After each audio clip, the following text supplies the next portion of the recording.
Está con nosotros para compartir la entrevista de Visión Integral Inocencio García. Me había abandonado unos días, pero solo unos días. Solo Solo unos días. Pero está con nosotros aquí Inocencio, que nos ha acompañado en varios programas y siempre es interesante conversar con él. Sociólogo, maestría en alta dirección pública, especialista en cooperación internacional para el desarrollo y acaba de terminar una maestría en Derecho Internacional y Relaciones Internacionales. ¿Es correcto? Así Esa es. está fresquecita. Esa está fresquecita. Y entonces, experto en tema dominico-haitiano, en tema haitiano, vamos a decirlo así, porque manejó desde el gobierno Así es. en las relaciones con Haití y creo que es una de las personas que más conoce estos temas y quién más que él para que hablemos un poquito sobre la situación política de Haití y la repercusión en nuestro país. Pero además es miembro de la Dirección Central de la Fuerza del Pueblo y el secretario de Asuntos Dominico-Haitianos. Más no se puede decir. Bueno, Haití sigue en una situación más compleja todos los días. Cuando tú ves lo que sigue pasando, es horroroso ya lo que se está viviendo. No hay salida. Usted decía un artículo por ahí que ya la banda no se movilizaba, sino que estaban estacionarias. Exactamente. Y ya cuando eso ocurre, tienen el control del territorio. Así brevemente, Inocencio, ¿cómo tú ves la situación? ¿Cómo se ha profundizado y qué salida puede haber ahí? O si no hay ninguna. Bueno, Eh, el asunto es que llega que el Consejo de Transición Presidencial sí, acaba de, en marzo, no es reciente, ya en marzo, contrató a la institución mercenaria de mercenarios de la Blackwater de Eric Springs, que ha estado en Irak, en varios países, ¿no? Estuvo ahora en las elecciones de Ecuador, etcétera, ¿no? Contratado por el gobierno de Ecuador, del actual presidente, Daniel Noboa. Y bueno, ¿por qué hay que mencionar esto con preocupación? Porque resulta que ahí ya supuestamente se están utilizando tecnologías de drones kamikazes. Entonces, eso el gobierno dominicano debe prestar atención por el hecho de que estamos hablando de que potencialmente se estarían utilizando drones kamikazes para atacar a las bandas, pero resulta que eso está ahí al lado nuestro, ¿no? que para contrarrestar es adicional a la visión, vamos a decir. ¿Eh? Es adicional a la misión que encabeza Es adicional a la misión Kenia. de Kenia. Es adicional. Yo creo que es como para protección. Y eso lógicamente que complejiza ese escenario, porque resulta que... ¿Y de qué cantidad de mercenarios estaríamos hablando? Bueno, lo que ha salido en los medios es que él está tratando de contratar alrededor de 150 ex militares norteamericanos de origen haitiano en Estados Unidos, Ya. para que vayan a esa tarea, ¿no? Entonces, ¿por qué esto hay que mencionarlo, José? Porque precisamente uno no sabe cómo eso se pueda hacer más ese escenario, ese escenario de desorden y de violencia que hay ahí, porque resulta que las bandas, las pandillas, la Bibre Ansan y la Gran Grif tienen tecnologías también, ¿no? Tienen tecnologías. Debes recordar que el presidente Petro, cuando visitó Haití, y luego un artículo de Robert Alphonse, que es un periodista importante del periódico Le Nouvelliste, que escribió un artículo que fue traducido por el Diario Libre, acá en República Dominicana, donde precisamente se reseñaba ahí que el presidente Petro dijo que las bandas haitianas están abastecidas con armas y con recursos financieros por el narcotráfico del Catatumbo en Colombia, dicho por el jefe de Estado colombiana, ¿no?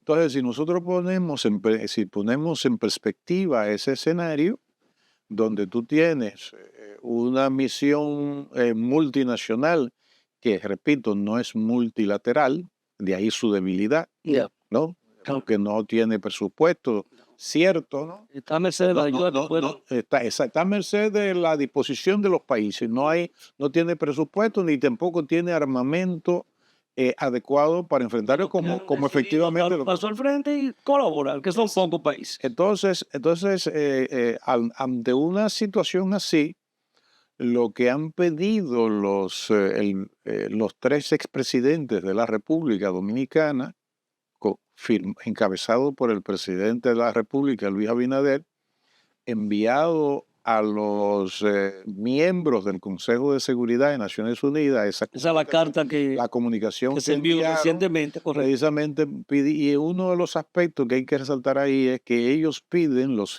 mandatarios, los jefes de Estado y el jefe del Estado dominicano, Luis Abinader, solicitan efectivamente lo que hemos dicho en muchas ocasiones, que esa misión se convierta de multinacional a multilateral. Es decir, que se convierta en una misión de paz de Naciones Unidas, que son los denominados cascos azules, Exacto. ¿no? Que ya estuvieron en Haití en una ocasión. ¿Cuál es la diferencia? La diferencia es que si se convierte en una misión de paz de Naciones Unidas, entonces esa misión de paz sí tendría predictibilidad presupuestaria, Claro. y además armamento Tendría el adecuado apoyo para financiero y el poder armamento. enfrentar precisamente a la banda. Porque ¿qué es lo que ha ocurrido después que llegó Kenia, la munición que encabeza Kenia?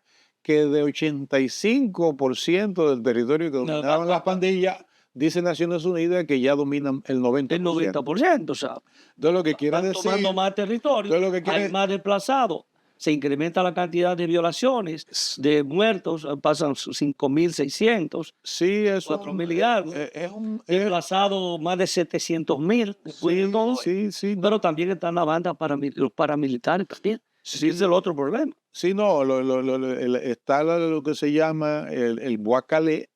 El guacalé es madera dura, que son grupos de ciudadanos en las comunidades que están enfrentando con machetes y palos a las pandillas. Entonces ahí hay muertes de uno y otro lado, ¿no? Es decir, que lo que nosotros tenemos... bandas que tienen más de 40.000 hombres reclutados, eso es lo que se dice, es todo un ejército. Bueno, porque es que ya esas dos coaliciones de pandillas ya no necesitan abastecimiento de recursos, sino que ellos generan su propio recursos, porque además ellos tienen en las carreteras los peajes. Tienen los peajes. Cobran el dinero del tráfico de droga, el dinero del tráfico de armas. Y estamos hablando de que el dinero de protección, el dinero del secuestro. Y estamos hablando, Juan José, que según información de Naciones Unidas y de expertos, estamos hablando de que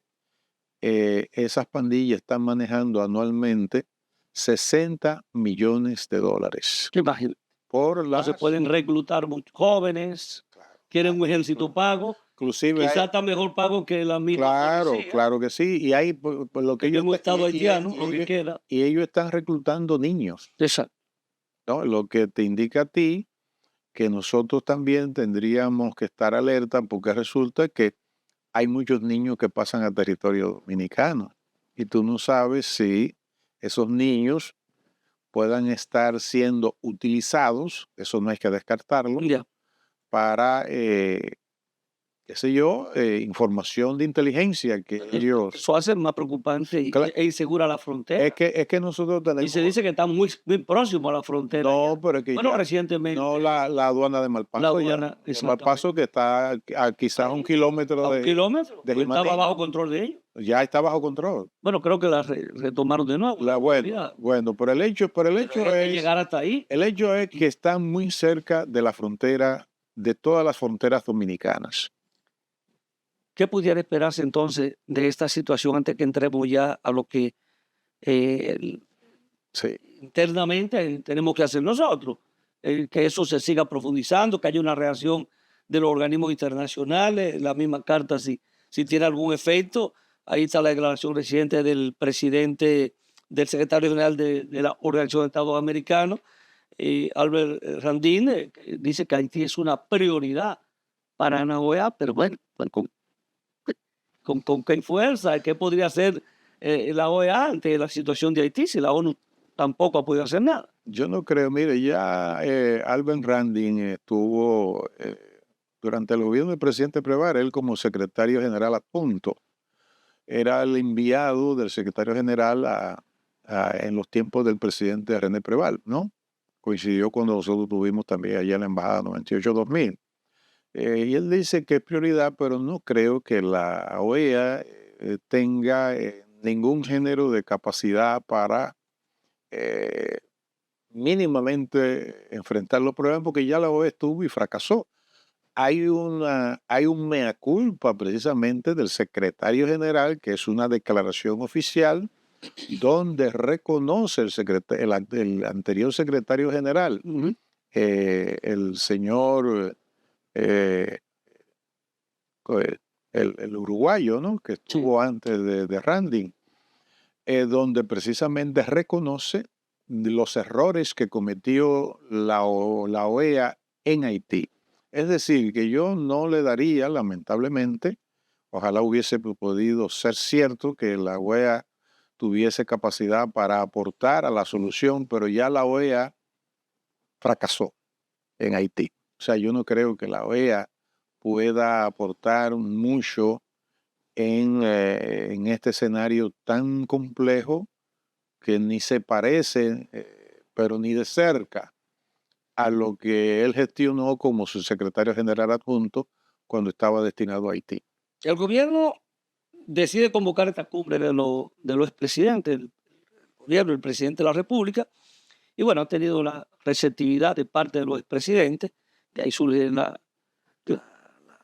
comunicación que usted hacía mención, y ese primer encuentro, el 14 de mayo, ¿no? Sí. Donde se abordaron varios aspectos que están ahí dentro de lo que sería la agenda, que también es lo que trae como consecuencia la convocatoria del Consejo Económico y Social. Sí. Perfecto.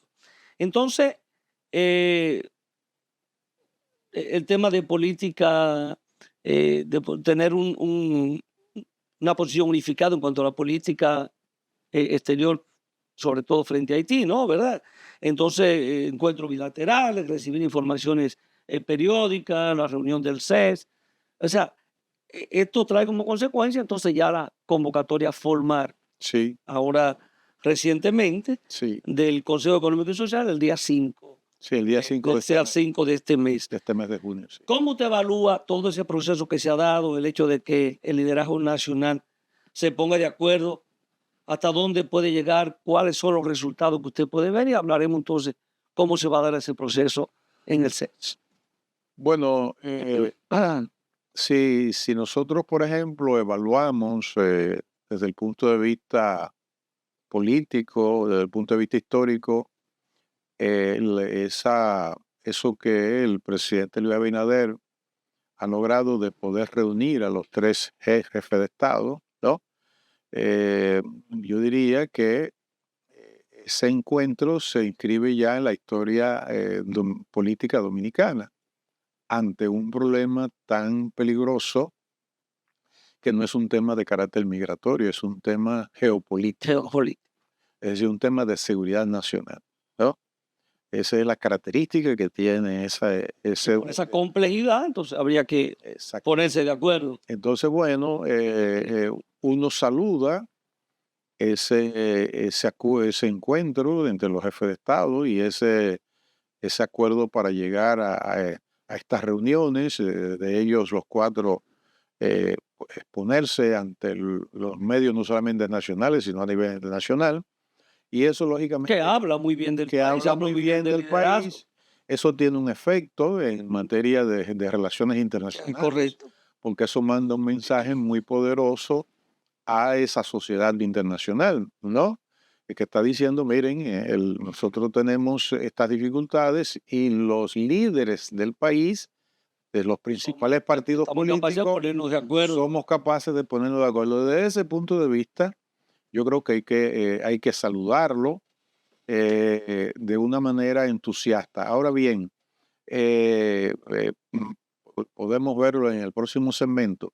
Ahora bien, el presidente Luis Abinader tiene una grandísima responsabilidad de que no ocurra lo que ha ocurrido en las anteriores convocatorias que él ha hecho, y me refiero a la de noviembre, a la primera que nosotros participamos como Fuerza del Pueblo, en la de noviembre del 2021, y definitivamente en las posteriores no participamos, precisamente porque la organización liderada por el presidente Fernández se dio cuenta de que ese tema estaba siendo politizado electoralmente. Que parece que ahora no ocurrirá lo mismo. Al parecer uno tiene la esperanza De que no. de que no ocurra, de que no se utilice, ¿no?, este consenso entre el jefe del Estado y los jefes del Es el Estado. momento que lo está haciendo, y de hecho que el presidente no puede ser candidato para un nuevo periodo, eso lo haga tratando de manera Sí, diferente. pero puede haber, y Ya. y es lo que no debe ocurrir, un uso político del partido de gobierno, Exacto. ¿no? Vamos a hacer la pausa que usted la anunció. Retornamos en breve.